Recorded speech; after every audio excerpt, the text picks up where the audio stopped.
boro-boro saya terlibat aplikasinya aja saya nggak tahu gitu. Uang saya yang sudah masuk di sana aja, yang saya transfer ke rekening pribadinya seorang istri aparat ini aja, saya nggak ada aplikasi saya gitu. Apalagi saya mengetahui keseluruhan orang-orang yang akan komplain nanti, yang ada masalah nantinya gitu.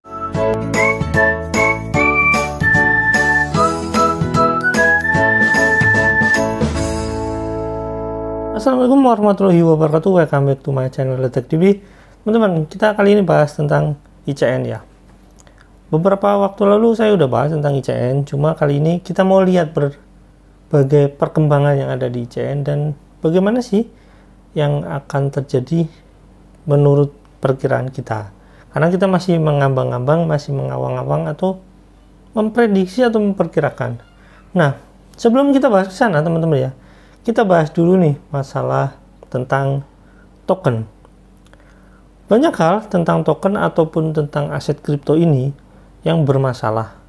Seperti saya contohkan bahwasanya beberapa perusahaan yang mengatasnamakan kripto gitu ya. Itu ruginya bahkan sampai ratusan triliun untuk dalam satu aset digital ya.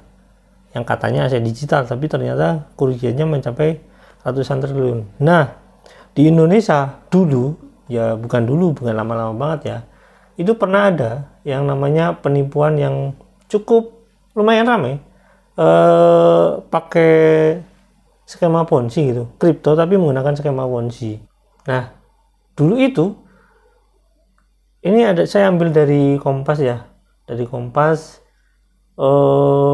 sebenarnya orangnya biasa, jadi orang biasa aja, cuma mungkin dia bergaul di dunia MLM kayak itulah, dan dia jago.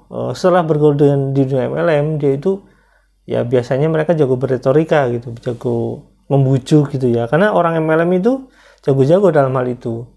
Nah, kebetulan ada model skema kripto kayak gini, mereka memanfaatkan. Namanya Edinar Coincash. Edinar ini saya sempat dengar waktu kebetulan saya di kafe itu maksudnya lagi ngopi biasa ya, ngopi sendiri aja saya mendengar bahwasanya saya ditawarin Edinar Coincash oleh bukan rekan ya, oleh temen partner bisnis saya bilang itu nggak masuk akal, saya bilang kayak gitu. Nah, pada akhirnya ya begitulah, di sini ada aplikasinya ya, bahkan aplikasinya aja ya, EDC Cash itu mengatasnamakan Edinar. Jadi begitulah kelemahan kita kalau misalkan pakai menggunakan Edinar. Jangankan pakai Edinar ya, pakai yang lain aja gitu ya, kayak misalkan yang berbau-bau agama itu kadang-kadang kita percaya gitu. Misalkan kayak perumahan syariah, kita sering tertipu oleh orang-orang yang memanfaatkan momen-momen itu gitu loh. Padahal mereka melanggar hukum-hukum syariah dalam sistem penawarannya atau dalam hal apanya. Nah, termasuk ini dia menggunakan Edinar pada saat itu. Ini tokonya melambangkan dinar gitu. Ya, oke lah, saat itu ya mungkin teman saya nggak percaya, dan pada akhirnya ya ketangkep ketipu juga gitu ya. Paket investasi yang ditawarkan PT Dunia Koin Digital ini ya Edinar ini ya, Edinar Cash ini, ECDG sudah cukup profesional sebenarnya. Nah, orangnya kabur. Nah, di sini ada dari Kompas ini juga menjelaskan bahwa ciri-ciri entitas kripto yang ilegal. 1. Entitas kripto tidak memiliki izin dari Badan Pengawas Perdagangan Berjangka dan Komoditi Bapepti ya untuk memperdagangkan aset kripto. Karena kripto dianggap ya dalam tanda kutip itu masuk dalam komoditi karena aset. Entitas kripto menawarkan penjualan aset kripto dengan iming-iming imbalan hasil tetap dan cenderung menggiurkan. Oke, entitas kripto memasarkan aset kripto melalui skema pemasaran berjenjang atau member get member. Oke. Bagaimana dengan eCoin, ICN? Ya, saya nggak mau nebak-nebak ya. Nah, teman-teman bisa tanyakan apakah terdaftar nggak di Bapepti gitu. Nah, kurang lebih beberapa ya di dunia termasuk di Indonesia ini ya penipuannya ya jenisnya mirip seperti itu ya teman-teman ya. Jadi biar teman-teman nggak salah paham bahwasanya di dunia kripto itu udah biasa. Di dunia kripto itu udah biasa ada penipuan semacam ini. Bahkan yang menurut saya ini, saya nggak tahu ini penipuan atau enggak, Luna pada saat itu jatuh ya berkeping-keping, itu yang rugi banyak banget. Oke, kita masuk ke e-coinnya ya, ICN. Kayak katanya sampai pada jadi gini, sudah masuk fase e-market launch di sudah sampai market launch. Tapi saya nggak tahu, ternyata banyak yang saya buka Hotbit susah dibuka, saya market cap udah jelas susah dibuka, dan nilai ICN katanya 442,40%, turun 0,81%. Ya, itu menurut informasi di sini gitu. Tapi oke, nggak masalah. Yang jadi masalah adalah bagaimana progres suatu token ini yang mereka tawarkan belum ada projectnya, dalam arti projectnya dalam progres ya. Apakah project ini akan berjalan atau tidak? Saya nggak tahu persisnya. Nah, cuma dengan project yang sudah berjalan aja, beberapa misalkan kayak Luna, itu yang project-project yang mereka punya besar-besar kayak gitu ya, mereka bisa bangkrut itu. Bahkan mudah sekali bangkrut itu. Bagaimana dengan projectnya seperti ini? Ya kita tahu, ini kita lihat ya, biar lebih nyaman kita lihat rilis postingannya. Kapan terakhir diposting di Instagramnya. Nah di sini katanya ada iStaking Ceiling Connect ya. Ini jadi kayak apa ya? Ada karakter yang bisa dijadikan staking untuk mungkin nantinya mungkin berharapnya dengan staking itu ini si karakter ini bisa dijual ke depannya.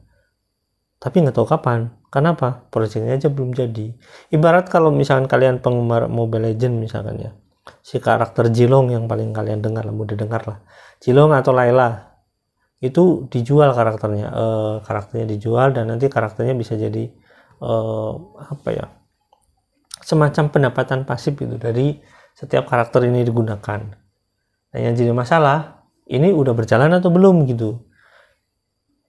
Ya gamenya belum berjalan gitu. Kalau misalkan nanti ternyata tidak sesuai, ya saya nggak tahu gitu. Intinya kalau bicara tentang masalah ini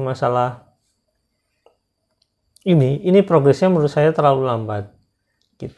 Jadi teman-teman, intinya bahwasanya si developer di sini maupun si yang penanggung jawabnya, saya nggak tahu ini direksi atau bagaimana, dia itu progresnya lambat sekali. Kenapa? Ini aja di bulan Mei tanggal 22 mereka posting terakhir kalinya gitu.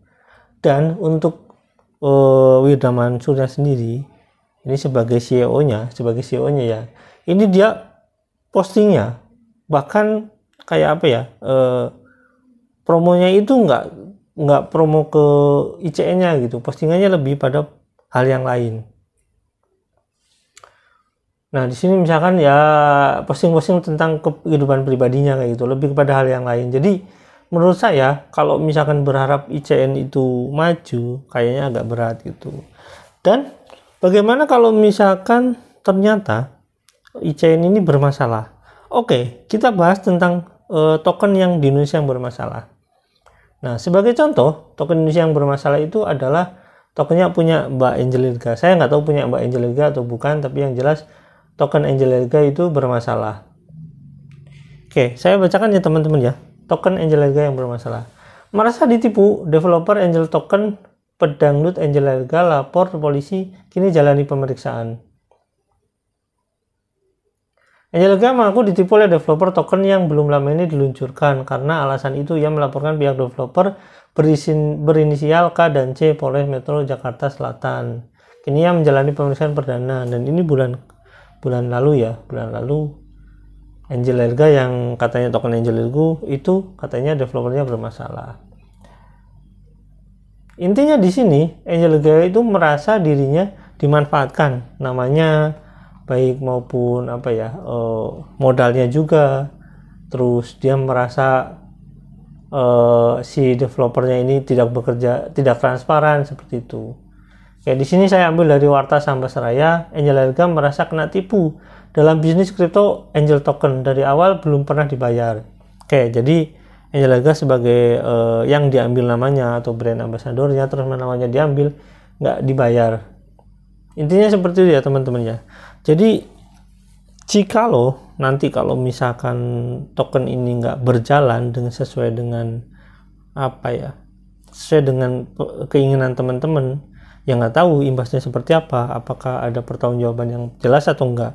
Yang pasti buat teman-teman yang sudah berinvestasi di ICN, ya kalian kalau ingin perusahaan itu ICN ini berjalan dengan baik, kalian harus sering-sering lah menegur atau memberikan support atau memberikan masukan kepada si developernya gitu, agar untuk bertanggung jawab, karena itu uang orang gitu sebenarnya. Dalam hal ini ya, kalau token ini kayak semacam crowdfunding ya sebenarnya, tapi kalau misalkan ternyata itu diperjualbelikan kayak gitu tanpa dasar yang pasti, misalkan nggak ada izin dari Bapepti atau regulator yang lain, bisa jadi itu bermasalah ke depannya. Oke, sampai sini paham ya teman-teman ya. Mudah-mudahan ini jadi pembelajaran kita semua. Karena apa? Karena berinvestasi, walaupun sekarang sedang rame-ramenya kripto, belum tentu semua yang berurusan dengan kripto itu sesuai dengan keinginan kita atau sejalan dengan apa yang dimaksud dengan investasi tersebut. Misalkan kalau kita berinvestasi di Bitcoin, irisan dari Bitcoin, bahasa yang mereka gunakan, irisan dari Bitcoin itu belum tentu irisannya benar. Oke, maksud saya yang bersinggungan dengan Bitcoin belum tentu semuanya itu benar. Oke, sampai di sini ya teman-teman. Jangan lupa like, subscribe, dan komen. Jangan lupa juga share. Wassalamualaikum warahmatullahi wabarakatuh. Bye.